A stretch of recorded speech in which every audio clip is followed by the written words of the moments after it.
Hey guys, it's me, Mecki, and I am here with season 20, episode 3 of the Bachelorette recap. Who do you guys think went home? Did you watch the episode so you already know who went home? Well, stay tuned because I'm going to tell you my thoughts on the episode and where I stand with these guys. Who I think will be the best husband for our girl Trina. Stranger, it's been a minute since we last kicked it. And by the way, just got in town. So starting off this week, Doten. Is his name Doten or Dotten? Anyway, Dot. Maybe I could just call him Dot. Dot basically gave us a recap of last week's episode. Thank you, Dotten, but that is my job. But, he basically just reminded everyone of all the shenanigans Brayden was up to on the previous episode. Sean is still there, surprisingly. Good for Sean. We're going to touch on him. Not like that. We're going to talk a little bit more about Sean when we get to the group date for this week's episode, but Sean is still there. Charity scared the guys when she walked in. Of course, all the guys are sitting around to find out what's happening this week. Charity was like, I can't do this anymore. Long dramatic pause, insert that here.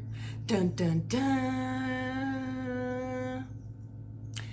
Here in LA. She was like, I can't do this anymore. Here in LA, we're going to Oceanside, which is another city in California. I thought they was already about to pull their passports out and go on trips because I feel like, oh no, the last Bachelorette season, they were on a boat. Like, they spent majority of it on a boat. Which, did I do? Yeah, I did do recaps of that thing. Anyway, so go watch my previous videos if you want to know my thoughts on that. So, she started it off with a one-on-one. And who got the one-on-one date, the first one-on-one date this week? None other than our boy Brayden. Oh my God.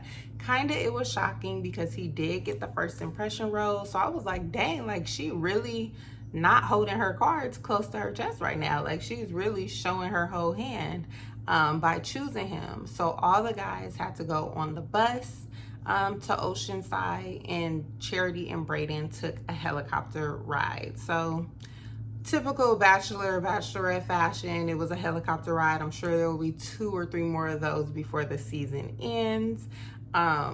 They landed in Petco Park. I think Brayden was saying he's from San Diego or Oceanside area.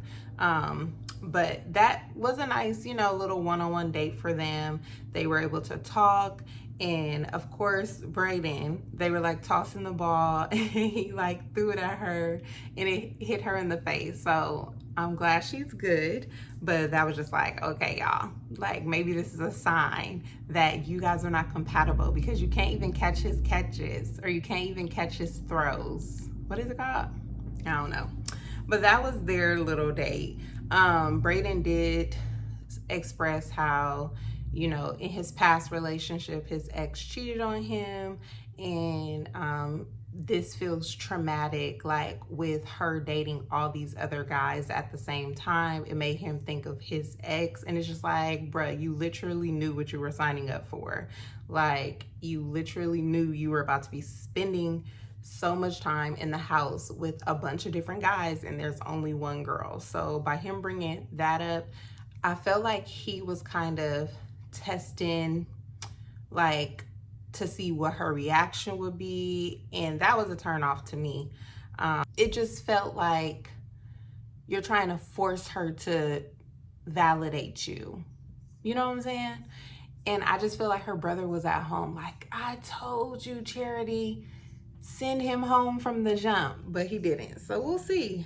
Brayden, at the end of the night, Brayden did get a rose, so good for Brayden.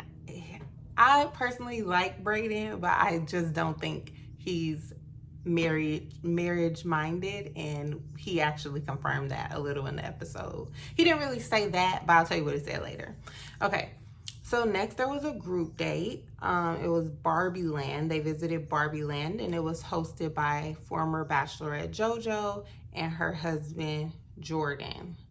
which they host the Big D, the show about couples getting divorces. But yeah, of course, they always gonna stand 10 toes down for the Bachelorette because that's where they met and connected, and you know, that's home to them. So it's always nice to see couples who actually make it come back and show support or even host different dates for the new seasons. But yeah, pause. The Barbie movie is coming out. I need to figure out who was on the Barbie marketing team because everybody is always talking about Barbie marketing for this movie. And it's just like the fact that they recorded this months ago, I'm sure, and they were already like promoting it then. I'm like, I need to figure out who I could get on my team. So if any of you Barbie marketeers are watching, holla at your girl. My email will be in the little bio. I don't know. It's YouTube. You know, like a millennial don't really know the correct lingo for YouTube and media and all that. That's me. So, okay, back to the Bachelorette. And of course, like usual, I'm looking down because I have notes. Sean basically was saying it is his time to shine. He feels like he should have been casted as Ken if Ryan Gosling wasn't casted or cast. I think cast. He does look like a little Ken doll, so I'll give him that. Dotun and Xavier though, or Dotun and Xavier though, look like some tired aunties. I took a picture while I was watching, so I'm gonna insert their pictures here. Like, y'all, I'm gonna need y'all to not with the wigs, okay? But you know, it was all in good fun. I mean, how serious can you take a Barbie Land date? So it was good to see that everyone, you know, was ready to have fun and be like, it is what it is. Caleb, which is the wrestler, I don't think I've spoke on him before, but he was like, okay, all these, the date was they all had to make a song and sing it to charity, you know, during a Barbie beach party or something like that.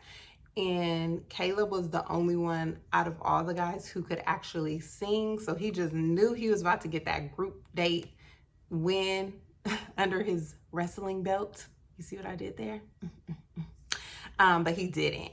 Sean is actually the one who stepped up and was like, I know I can't sing, but I'm really about to just give it all that I've got, okay? And he really had a lot of fun with it. At the end, he came up and gave Charity a kiss during the performance. And she was like, that's what I'm looking for, someone who's not afraid to take risks. And so, yeah, he was able to spend extra time with her. And I thought he was going to be the only one spending extra time with her for the night. But no, the guys are basically waiting for them to be done with their time so that he can come in and join the rest of the group again. So Sean was walking in and he's like singing his song and everyone's like, dude, can you not read the room? Like, we're sitting here. Somebody asked him like, Sean, are you an only child? Just based on like how he was not able to read the room. Like, everyone else is just chilling, like, and you're coming here on 10, which, okay, I get it. He did get the extra time, but like, dude, you literally sang your whole song dang near. But yeah, even after Sean was the one to spend the extra time with her, once they got back to the group, he was the first to pull Charity for even more time. And it's just like, okay, he's kind of selfish in that moment, which on these shows, you do have to have some sort of selfish bone in your body. But like, dude, you literally just got back from spending time with her. So I don't think that was the time and the place. The other guys definitely made sure he knew how they felt. But yeah, on the flip side of how Braden's been, you know, acting, there was also John who was telling Charity he's a patient man. He understands, you know, she has to date all these dudes and he'll be there as long as she wants him there. And I thought that was sweet. I feel like it's a lot of pressure on the Bachelor and on the Bachelorette when they are the lead of each season and you kind of don't want anyone feeling left out. So those are the contestants that I feel like are appreciated by the pickers. Yeah. Charity to Dotun or Dotun. If you watching, tell me what your name is. to her room, and he was basically whispering all the sweet nothings, honey. He was just telling her like she's so different from his past relationships. He likes that he's able to actually learn from her, and she's so confident. And they was like crying, not like boohoo boohoo, but they was like, you don't see these tears? And I'm like, I'm about to get tears too. Like, it was just so sweet. I, at one point, was like, okay, we could just end the show right here. Like, we could just end this season. Like, y'all need to go get married. So, with that being said, Dotun is definitely going to be my prediction for top 2, and hopefully the actual winner, because they just complement each other so well. Other than like the huge difference in height, I feel like they complement each other so well. Needless to say, Dotun is the one who got the group date rose, so that was sweet. Then there was a final one-on-one where Warwick got the final rose. They went to this theme park, like little mini theme park called Belmont Park. And they were dressed up super cute, like didn't know they were going there. I thought they were going to go to the opera or something, but no, they went to a theme park. It seemed like while they were on the ride, they were having a lot of fun. As soon as they got off the rides, complete crickets. Like, he could not hold a conversation. And I was just like, oh, Warwick. Like, and Warwick is an attractive guy. And Charity also said he's attractive. But she wanted to get past that. Even the guys in the house were saying how he's so quiet. Like, what do we know about him? We don't really know anything about him, which you shouldn't. You know, it's still early on, so they shouldn't know everything about you, but somebody should know something, Warwick. Like, come on, give us something. Needless to say there, well, I guess I should say, because I'm doing a recap, Warwick was sent home. He did not get the rose on the group date. So sorry, Warwick. I feel like they'll bring him in Bachelor in Paradise, though, just to see if he kind of opens up more. So now we get to the final day of the episode, and again, Brayden has to have his moment on the show or on the episode. He was going on and on in front of actual people, not writing this in his journal, but he was talking about how he doesn't think he'll be able to get engaged at the end of this. Like, after someone's dating 20 people, he just doesn't think he's ready to be proposing, which makes total sense. I think people who go on this show and these type of shows, Married at First Sight or anything where you got to get blind, Love is Blind, where you got to get married really quick, is like, woo, these people are just, they've already used all of their options, okay? So they're like, not desperate, but they're like, I mean, hey, why not type of living. So again, Brayden, this is something that's expected. Like, why come on this show knowing that Charity wants to get engaged and wants to get married? Even when you get engaged, you don't have to get married the next week. Like, but yeah, that's Brayden. So of course Brayden said this in front of people.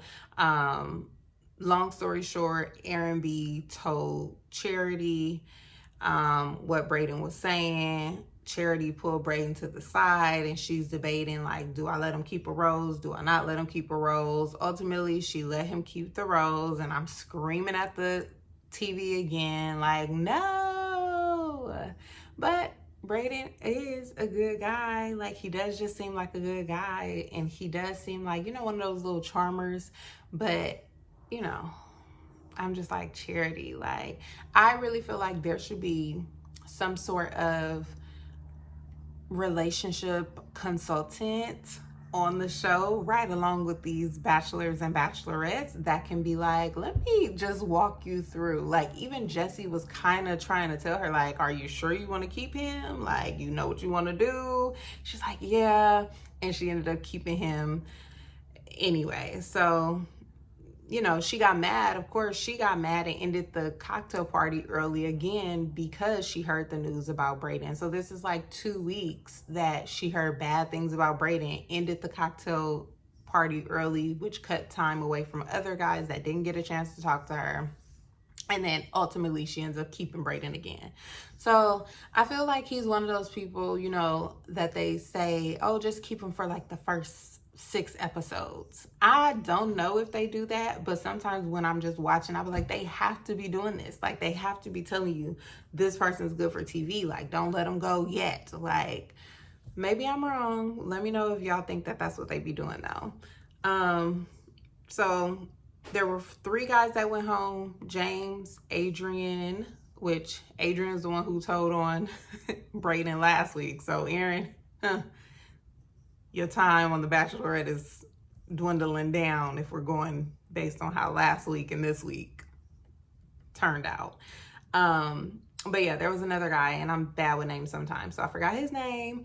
And next week does actually look really juicy. Aaron and Brayden get into it, and so we will see how that goes. So that was this week's episode of The Bachelorette. Let me know your thoughts. Let me know if you think she's gonna marry Dotun.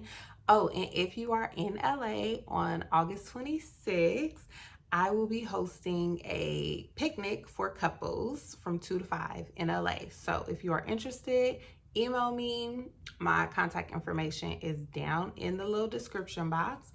Make sure you guys like this video, share it with a friend, subscribe to the channel, and I will see you all next week or soon if I find something else to talk about.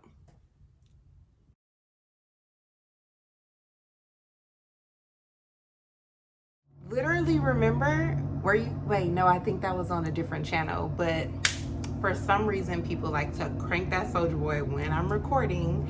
But yeah, take 2 coming soon.